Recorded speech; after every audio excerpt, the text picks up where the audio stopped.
বিচার নাই, তাই আমরা বিচারের দাবিতে শিশু রামিসা সহ যত শিশু, যত মানুষ গুম হয়েছে, আহত হয়েছে, শহীদ হয়েছে, সবার বিচার আমরা চাই কিনা চাই। এই দেশকে শান্ত করতে হলে, এই দেশকে শান্তিময় দেশ করতে হলে আমাদেরকে বিচার করতে হবে অবশ্যই। আপনারা জানেন আমাদের প্রিয় প্রধানমন্ত্রী কালকে সেই হত্যার প্রতিবাদ জানাতে স্বরাষ্ট্রমন্ত্রী সহ রামিসার বাবার কাছে গিয়েছেন। আজকে আমাদের প্রিয় বাইতুল মোকাররমের খতিব মুফতি আব্দুল মালিক হুজুর হত্যার প্রতিবাদ জানিয়েছেন।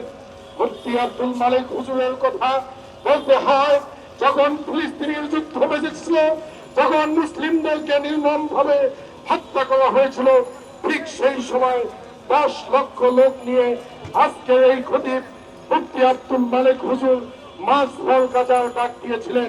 আসিয়ার বিচার করা হয় নাই, 24-এ গণহত্যা হয়েছে বিচার করা হয় নাই, 21-এ গণহত্যা হয়েছে বিচার করা হয় নাই।